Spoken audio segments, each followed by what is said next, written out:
Sorry for the delay, everybody. We usually do these as soon as practice 2 ends, but it's been a busy day. Anyway, welcome to Russia, welcome to Sochi, welcome to the weekend. Round 16 of the Formula 1 2019 season takes us to the motherland of Danny Kvyat, the torpedo himself, the birthplace of Sergei Sorokin, Vitaly Petrov, some Formula 1 greats right there for you. But more importantly, we go to the 6th ever Russian Grand Prix. The previous 5 have all been won by Mercedes. Yeah, that's not a statistic that most of the teams out there will be happy about, but it's one that definitely Ferrari and maybe Red Bull, bit of a push, we'll talk about them in a moment, but definitely Ferrari, that's a statistic they will want to change this weekend. Of course, if you're new to the channel, every weekend, Formula 1, we do a practice report, so feel free to subscribe. We also do a quali report, a race report, and all the usual news and gossip and all that good stuff. But in today's video, we're going to talk about practice 1, we're going to talk about practice 2, we've got some grid penalties involved for the race, rain potentially tomorrow during qualifying, so we know what kind of, well, bizarre races we can have in the wet, so potentially on Sunday we could have a little bit of damp. Not looking like there's going to be too much though, but tomorrow definitely could be a mixed session, and we know that can really spice things up. In yesterday's video, we did predictions, so at the very end of this one, I'm going to be sharing 3 of the favourite, or the most liked, predictions in yesterday's video, so if you had a go at that, be sure to stay around to the end to see your predictions. But also yesterday, we discussed how the Russian Grand Prix is a bit of a mixed bag. You ask some drivers like Max Verstappen and they absolutely love it. I think there's plenty of overtaking opportunities. Other drivers like Lewis Hamilton, not too sure about the track, but then his teammate Valtteri Bottas absolutely loves it. It's a circuit Valtteri really performs well at, so keep your eye out for him this particular weekend. But to be honest with you, no one really knows what we're in store for, which I think makes an exciting start to the weekend. But FP1 was topped by the Ferraris. Yes, a circuit which has been dominated by Mercedes.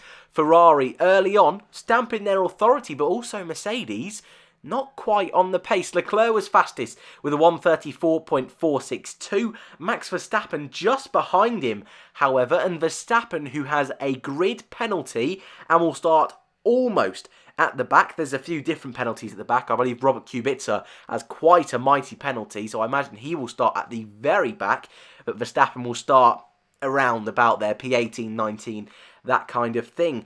Very technical there for you. Anyways, Verstappen looking quick. A circuit Red Bull didn't expect to be quick. He could have a really exciting race on Sunday. Sebastian Vettel, P3, hot off that win in Singapore, trying to carry some momentum now in the 2019 season. Then came Bottas ahead of Lewis Hamilton, which again isn't a big surprise considering Bottas's pace around this circuit, but perhaps you look at Bottas's results since the summer break, and maybe this is a chance for him to finally try and get on terms with Hamilton on speed, on race pace, and even quali pace. Behind Hamilton came Alex Alban, a second off his teammate in the first session. Then came the 2 Renaults, really loving this midfield fight which is really emerging at the end of 2019. Renault versus McLaren, a circuit which at the moment appears to suit both the Renault and the Racing Point, so it looks like those are the 2 teams to beat at the moment. As you can see, Hülkenberg P7, Ricciardo P8, Perez P9, but it was the Haas of Romain Grosjean in 10th. Now that's a surprise, considering the fact Haas have pretty much given up on this year already, moving on to 2020, which you can understand why. It's not been a brilliant season for them, but maybe cooler temperatures at Sochi, or in Sochi is better English, so maybe they could be in with a chance. Looking at the bottom 10, the first of the 2 McLarens, Carlos Sainz in P11, 2 seconds off the quickest time set by Leclerc. Pierre Gasly was P12, ahead of teammate Danny Kvyat, all the way back in P19 for Danny, but had his own issues in first practice. Kevin Magnussen, P13, behind Romain Grosjean, but as you can see, once again, the times in that midfield, super close. Nothing between any of them. realistically. Stroll P14 struggling a little bit behind his teammate. Kimi Raikkonen P15, the lead of the two Alfa Romeo cars. They're not looking brilliant at the moment, but likewise with McLaren, Alfa Romeo struggle early on in practice but really come alive in qualifying and the later sessions, so don't rule them out just yet. Lando Norris disappointed, P16 in the first practice, then Antonio Giovinazzi, George Russell P18, Danny Kvyat P19 and Robert Kubica P20. FP2, top 10, not too dissimilar from the first session. However, this time it was Max Verstappen who was quickest of all. He, as I just mentioned, is taking a penalty. The reason for that penalty is a brand new updated Honda engine. I think it's fair to say this is a power circuit. So at the moment, that Honda engine, it's working. It seems to be working. Again, it's only practice, but it's doing all right. At least in Verstappen's car. Leclerc was P2, again in that top two, again impressing in the Ferrari. Valtteri Bottas and Hamilton P3 and 4, showing a little bit better pace in second practice. However, Mercedes, they are the kings of the sandbag, so you never quite know if they really are hiding half a second up to a second on the rest of the field. Sebastian Vettel down in P5 in practice 2, struggling a little bit more in the second session compared to his teammate. In front of Pierre Gasly, I know, how come Gasly is in the top 6 now, he's in a Toro Rosso, but couldn't do it in a Red Bull? We will never know. No, obviously he seems to be a hell of a lot more comfortable in that car, so Gasly, really good job again in that Toro Rosso.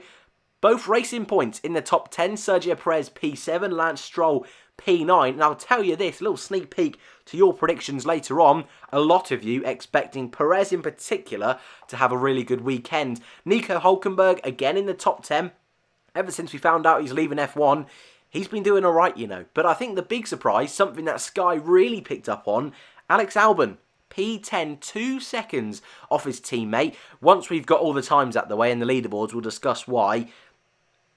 Not too happy, I wasn't with how Sky went about saying Alban was 2 seconds down. It's only practice, and I really can't reiterate that enough in these videos. It is only practice. This is not the running order, but of course, we can judge a little bit, but nothing too much. Nothing concrete, that is for sure. Lando Norris, his time, P11 for McLaren. 2 seconds off the fastest time, so just behind Alex Albon in the timesheets. But again, midfield, super close. Danny Kvyat, P12 behind Gasly, so Gasly seems to have the edge out of the two Toro Rosso teammates. K-Mag, an unlucky P13. Daniel Ricciardo, struggling in the afternoon session, down in P14. The first of the Alfa Romeos, Kimi Raikkonen in P15. Then came Romain Grosjean, a struggling Carlos Sainz in P17. Antonio Giovinazzi down in P18. He's in a bit of form at the moment, Giovinazzi, so I expect him to be able to find a little bit more pace in quali. And as always, and apologies as always, Williams fans, P19 and P20 for Russell and Kubica. Right. First 2 practice sessions of the weekend, they weren't half eventful, I'll tell you that much. Lots going on. The first session, not so much. The biggest story, I feel, coming out of FP1, Danny Kvyat, the home hero, massive mechanical failure, hardly any running, put him on the back foot early on in the session. Apart from that, plenty of lockups in the runoff at the end of the big long, well, I was going to call it straight, but most of the straights here still have a kink in it. But at the end of the second DRS zone, a lot of guys locking up down there in both practice sessions. So much so, down at turn 13, Daniel Ricciardo got it all wrong. Not even going at a particularly quick speed. Wasn't pushing that hard. Right-hander loses the rear, sails into the barrier, but it was right in the dying embers of the session. I think 30 seconds left or so. Got away with it. Managed to get back to the pits. Rear wing change. No harm done, really. But still, he'll have to be a little bit more careful around that area of the circuit over the weekend. FP2, though. That's what I wanted to talk about. A real zesty session. We'll call it a zesty session. New word there. I don't know if it applies to Formula 1, but I like it. I like it. Lots going on. First of all, Alex Alban, we'll start with him because, as I just mentioned, Sky really ripping into him. That 2 seconds off your teammate is not good enough. Maybe that they'll have to bring in Gasly, Kvyat. And I'm sat there and I'm thinking, come on, boys. And disclaimer, this is the first ever season I've ever had to watch Sky. But I don't know. It's only practice. He had a damaged floor right at the beginning of the session. So Alex Alban, yes, again, he's on the back foot this weekend. Hasn't got much running so far, but Red Bull fans, I wouldn't be too worried. Wouldn't read into those times too much. Didn't get any long run pace, though, done, Alex Alban. So he said in a few interviews afterwards, he's a little bit worried about that, but I'm sure he will be fine. The two Toro Rossos in the wars in the exact space where Danny Kvyat got nicknamed. Well, he didn't quite get nicknamed the Torpedo, but the meme of the Torpedo was really embraced, where he took out Sebastian Vettel twice in that 2016 race. Got in a bit of a tangle with his teammate. Kvyat was coming out of the pits. Gasly was on a flying lap. Bit of miscommunication. Kvyat didn't see Gasly, blocked him, and they were so close to contact. It was a real squeamish moment for most of us watching. But also, similarly, not too long afterwards, Alex Alban dawdling around the same corner, the long sweeping left-hander of turn 3. Bottas went by. Supposedly he got on the radio to ask where's the next car, and before he knew it, Lewis Hamilton was right behind him. And how, once again, how they didn't make contact, I really don't know. Hamilton himself, though, well, he was also caught blocking a driver. He blocked Carlos Sainz. That one wasn't too bad, to be totally honest. That one wasn't horrendous. Sainz was a little bit frustrated, showing off his inner chili just a little bit. That one wasn't too bad, but lots of incidents. Again, lots of drivers at the end of the straight. Big lockups. Romain Grosjean had a fairly juicy one. Had to do a little pirouette at the end to get his car facing the right way. Sebastian Vettel had a big lockup down there. Giovinazzi as well. So it looks like a lot of the drivers so far really pushing the limits. And down at the end of turn 1, for some reason this year, they've put in the most bizarre kind of, I suppose you would call it, bollards to get back onto the circuit. They've added it over the last couple of years, rather than drivers just making up their own route back to the circuit. And previously, you'd go wide at turn 1, just go through one bollard, and it'd be fine. No, this year, we've got some giant slalom that you can now see on screen. You've got to go left, right, left, and then back onto the circuit. It's very bizarre. They are changing it overnight, so I don't imagine it'll be as extreme over the weekend, but lots of the drivers so unhappy with it, they just ignored it. A real mess. But I think that covers almost everything from practice. So what we'll do is we're going to have a little look at your predictions, some really interesting ones this time round. And again, I'm trying to pick out ones that don't overlap. So we might have one that's got 15 likes, say, and I pick one that's got 2 likes, but the one with 15 likes might be very similar to the one with 19 likes, if that makes sense. But I'm trying to mix them up as best I can each week, picking out 3. So let's jump in to the first predictions in the comments from Hector. Pole position, Sebastian Vettel, Lewis Hamilton, Bottas on the front row. Biggest shock, Leclerc crashes in quali. Quite a few of you were saying that, which I found quite interesting. Lewis Hamilton, race winner. Danny Kvyat, driver of the day. And best of the rest, Chili Sainz. Love that. Moving on to our second one, Nick Williams. I mean, this is mighty. This is an absolutely mighty comment. I had to include this one. Pole position, Sebastian Vettel, Valtteri Bottas on the front row, but I had to include this one. And Nick obviously knows me very well. Both Haas cars into Q3. Now that is something I love to see. So Nick, well played, sir. He's also gone with, sorry, that does make me chuckle seeing 2 Haas cars in the top 3. He's gone with Sebastian Vettel as the race winner. Not many of you went with that. A Leclerc P2 as well, so 1-2 for Ferrari. Quite a surprise there. Driver of the day, Max Verstappen. I feel it will be Verstappen, considering he's starting from the back. And best of the rest, Kimi Räikkönen. He's also gone for some bonus predictions. 3 safety cars. Also, they're going to expose Mercedes' struggle to heat up the front tyres. And there will be another Valtteri James.